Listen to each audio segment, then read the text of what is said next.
네, 이번에는 법률방송 홈페이지를 통해 들어온 여러분의 고민 살펴보겠습니다. 어떤 내용인지 볼까요? 저는 작년 11월 결혼을 앞두고 웨딩 업체에 웨딩 본식 촬영까지 모두 계약했습니다. 그런데 반년이 넘도록 아직도 결혼 시에 진행한 웨딩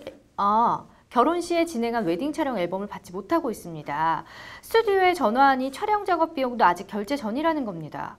웨딩 업체에 연락해 알아보니 현재 파산 신청 중인 것을 뒤늦게 들었습니다. 또 저는 진행 당시에는 만족도가 높아 제 지인 여럿을 이 업체를 소개해 줬는데요. 올 5월 결혼을 앞둔 제 지인들은 업체가 결제를 안 해줘서 지금 미용실 예약 등의 차질을 빚고 있다고 합니다. 이런 경우 어떻게 해야 할까요? 라고 이제 보내주셨습니다. 아이고 참 안타깝네요. 이 사연인이 보상을 받기 위해서는 업체가 파산하기 전에 법적 조치를 미리 취해야 법적인 이제 보상을 받을 수가 있을 것 같은데 사연인 같은 경우에 웨딩 앨범과 관련해서 보상을 받을 수가 있을까요? 이 경우에?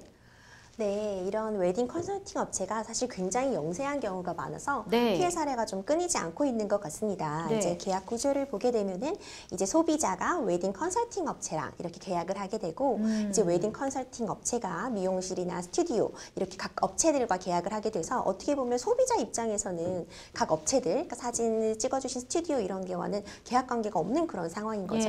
예. 그래서 뭔가 이렇게 패키지로 판매를 하고선 책임은 패키지로 지지 않는 아이고. 그런 상황이 발생하고 있는 거거든요. 네. 근데 지금 이 상황을 보면 사실 제가 생각해 보면 가장 먼저 일단 앨범을 좀 받고 싶으실 것 같아요. 그렇죠. 결혼식 사진은 일생에 한 번인데 일단 맞아요. 사진을 받는 게 가장 우선이실 것 같아서 일단 인도 청구, 그러니까 이제 그 어떤 물건을 달라 이렇게 인도 청구는 한번 해보실 수 있을 것 같고 만약 그 인도가 어렵다면 당연히 그에 대한 손해배상 청구가 가능하고 지금 이 경우에는 일종의 법률적인 용어로 불완전 이행이라고 할 수 있거든요. 예. 그러니까 어느 정도 일은 하긴 했는데 지금 제대로 마무리가 안 됐잖아요. 네. 이제 불완전 이행에 대해서 이런 걸로 인해 내가 굉장히 피해를 입었다, 정신적 피해를 입었다 주장을 하시면서 손해배상 청구도 가능하실 것 같고 이제 문제는 지금 업체가 파산 직전이라고 말씀해 주셨는데 네. 이제 이게 지금 법인인 경우에는 폐업이 된다면 정말 이 청구를 할 대상이 사라져버리는 그런 경우가 있을 수도 있기 때문에 좀 빨리 조치를 취하시고 보전 처분도 함께 걸어놓으시는 걸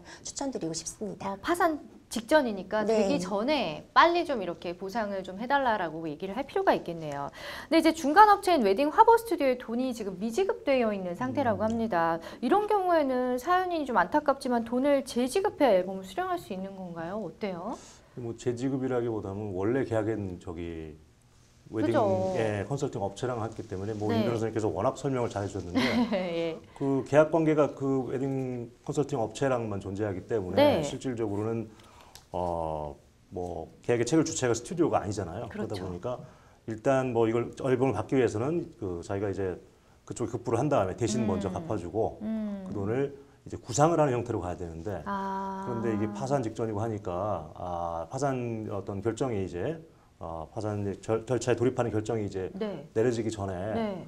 이제 가압류를 등 보존 처분을 해가지고 먼저 이제 파산 채권에 편입시키는 것이 제가 볼 때 우선될 것 같습니다. 예. 파산이 되면 이제 돌려받을 수가 없는 거니까. 그러니까 일단 파산 재단의 재산에 속하기 때문에 네. 그 재산에 속하게 되기 전에 이제 먼저 이제 보존 처분이라든지 이런 걸 해가지고 이제 그걸 해야죠. 그게 만약에 파산 조치 시작돼 버리면 제가 알기로는 이제 뭐 일체 포괄적 금지 명령이라든지 뭐 이런 것들이 이제 떨어질 수 있기 때문에 좀 빨리 진행을 해야 될 것 같습니다. 지금 시간이 얼마 없네요. 그죠? 그렇죠. 하루빨리 진행하시는 게 급선무고 일단 본인도 손해지만 지인들을 소개해줬는데 지인들도 굉장히 피해를 보고 있잖아요. 아직 식도 올리지 않았는데 미결제로 인해서 미용실 예약이나 결혼 준비에 차질을 빚고 있습니다.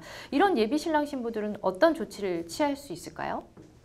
네, 제가 이거 사연 보고 너무 안타까웠어요. 이제 결혼 예. 준비를 정말 많은 분들이 정말 일생에 한 번뿐이라고 생각하시면서 네. 이제 혼신의 힘을 다해서 이렇게 하게 되는데 맞습니다. 이제 결혼식이라는 거에 어떤 특수한성이 뭐 특수점이 어떤 게 있냐면 날짜가 딱 정해져 있고 그 날짜를 바꾸기가 쉽지 않은 상태시라는 점을 좀 주의 깊게 봐야 될 것 같아요. 예. 당연히 이렇게 웨딩 컨설팅 업체와 결혼을 했는데 지금 사실 이 부분들의 경우에는 좀 아무것도 진행이 되지 않은 상태잖아요. 네. 그럼 당연히 이제 빨리 좀 계약을 해지하시고 다른 업체들과 빨리 계약을 진행하시는 편이 어떻게 보면 결혼식을 제대로 진행하시는데 좀 도움이 될 것 같거든요. 근데 만약 이런 웨딩 컨설팅 업체가 계약을 체결하는 시점에서부터 계약을 이행할 수 없는 자력에 빠진 경우 거의 이제 이미 망해 있어서 아무것도 진행할 수 없는데도 뭐 웨딩 박람회를 열었다거나 그래서 고의로 이런 신랑 신부분들을 모집해가지고 계약금을 취득한 경우에는 네.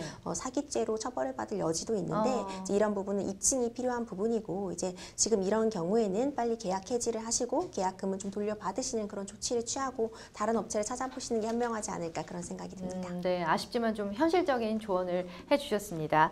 자, 보통 이런 경우에 업체 담당자인 웨딩 플래너에게 항의를 많이 하잖아요. 근데 이제 계약 체결과 진행을 맡은 웨딩 플래너도 당연히 책임을 져야 되겠죠? 어때요? 네, 그렇게 되면 좋겠죠. 근데 이제 그 사실 맞습니다. 웨딩 플래너는 그 웨딩 컨설팅 업체하고 이제 사이에 또 계약을 하게 되고 네. 웨딩 컨설팅 업체는 또 각종 저기 뭐 스튜디오 촬영이라든가 뭐 이런 여러 가지 면또 계약들을 또 하게 되잖아요. 예. 그런 과정에서 이게 뭐 리베이트 관계도 이제 많이 있고요. 그래서 그런 걸 페이백이라고 그래가지고 환급시켜주고 뭐 이런 것들도 있는 걸로 저는 이제 뭐 자세히 모르지만 알고는 있습니다. 네네. 그러다 보니까 웨딩 플래너가 어떤 독립된 개인 사업자처럼 보일 수가 있어요. 예. 그런데 기본적으로는 우리 대법원에서는 이제 뭐 웨딩 플래너가 별도의 관리 계약에 의해서 수당을 받는다고 하더라도 회사의 지시를 받아서 일한 이상 예. 근로자에 해당한다고 본 경우가 있고요. 별도의 책임을 지기 어렵다. 그래서 또 이제 관련해서 또 판매 수당을 받는 웨딩 플래너도 성과급을 받는 지급받는 근로자에 해당하기 때문에 해당금을 지급해야 된다는 판결도 있긴 있습니다.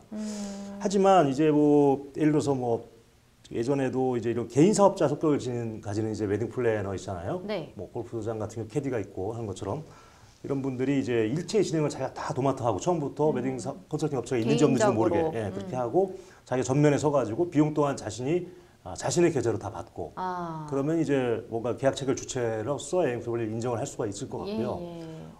뭐 실제로도 과거에 그런 그 웨딩 플래너가 고객들의 비용을 받아가지고 잠적한 사례도 있었던 걸로 제가 아는데 그런 경우까지 갔다라고 한다면 계약 주체로서 인정할 수 있지 않을까 하는 게 제 생각입니다. 아, 그렇군요. 여러 가지 정황을 잘 파악한 다음에 이제 청구를 할 수도 있고 아니면 네, 업체 네. 측에서만 책임을 예. 이제 받을 수도 있다라고 하셨습니다.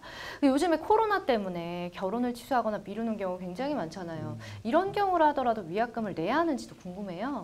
네, 저도 원래 4, 5월에 결혼식 굉장히 많은데 대부분 다 연기하셨더라고요. 예. 취소를 하시고 이제 그냥 간략하게 진행하신 경우도 있고 지금 이 경우가 사실 좀 논의가 필요한 부분이 이제 코로나19라는 이 사장을 뭐 자연재해 내지는 어떤 불가항력적으로 절대 뭐가 이루어질 수 없었던 기간으로 인정할 것이냐 이 부분에 대해서는 좀 논의가 있을 수 있어 보이거든요.